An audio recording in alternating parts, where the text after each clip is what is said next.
Alright, this is what we learned from picks and bans for Game 2 of Cloud9 vs Gravity in the NALCS Gauntlet. So we got a really similar team comp by Gravity coming out here. I'm not 100% if it's the same. Alistar is different. I believe it was Nar, so it's just, yeah, he's talking about Brahmin instead of Alistar. Cloud9 coming out with a nice Yasuo, Lulu, Tristana. This is good. I really dislike when they do a comp like this with a tanky top laner. They have the damage top laner. So we're still in good shape. So if we look at damage versus effective HP, now we have the double shields for Tristana. This is going to be useful, especially if you saw in that last game when Tristana got bursted by Victor.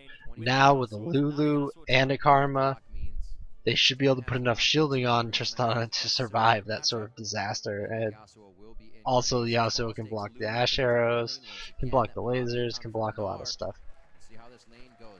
And they have a very similar engage. I don't really like this sort of setup. Especially, I don't know if they fixed that Yasuo Lulu bug.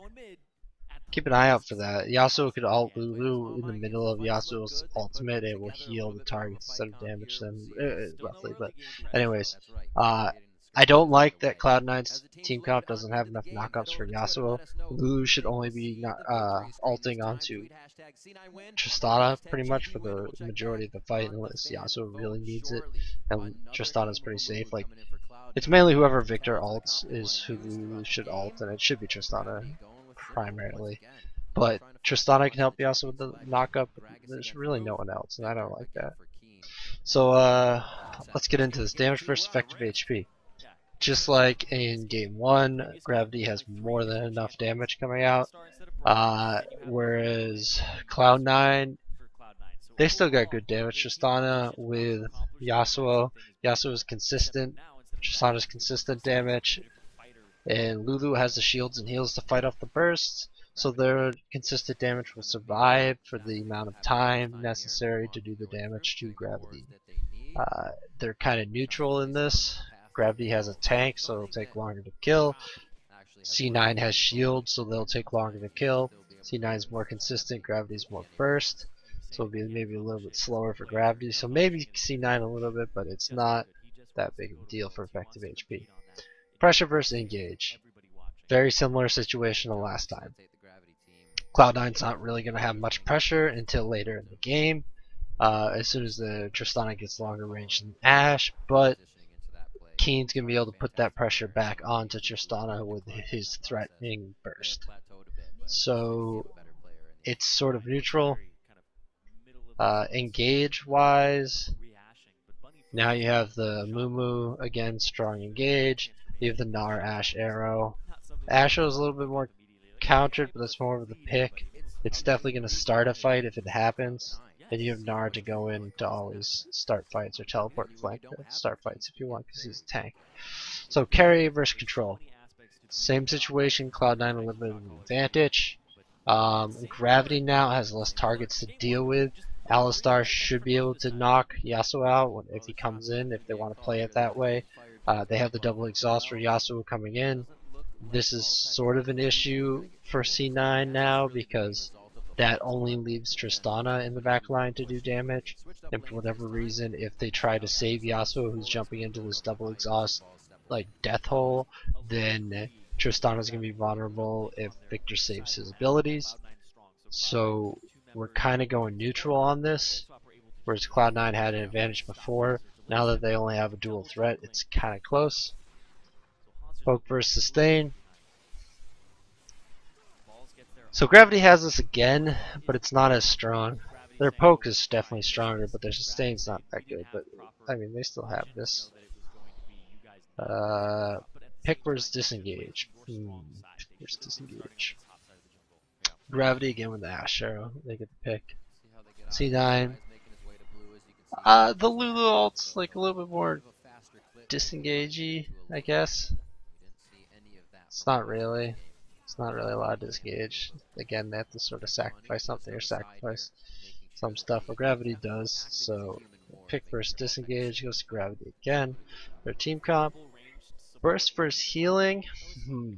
So now we're in a little bit of a C9 advantage, mainly because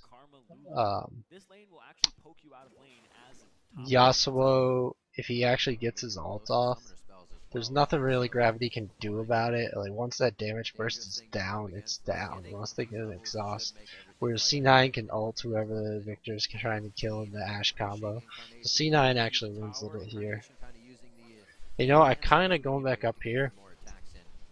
I didn't really talk about this, but C9's comp, most of the damage coming out is going to be physical. Lulu's gonna, have some magical with a Mumu, which actually, what? So usually, I wasn't really thinking about this. So usually when you're looking at the damage types, if one team's primary carries are all the same damage types, but their entire supporting cast is all the opposite damage type, which is exactly what Cloud9's comp has right now, they can't really skimp on the magic resist, because if they skimp on the magic resist, all of a sudden a Mumu, Lulu, and Karma, even though they don't have any damage items, they start becoming a real issue that you need to build your resist for, or else even if you kill the carries, all of a sudden the 3 remaining people are still doing a lot of damage to your team. So you can't skimp out on that. Gravity, of course, they're running a double damage threat. MR and armor, magic and physical damage threat. So it looks like there's a double AD problem, but really because of the supporting staff with C9, it's not that big of a deal.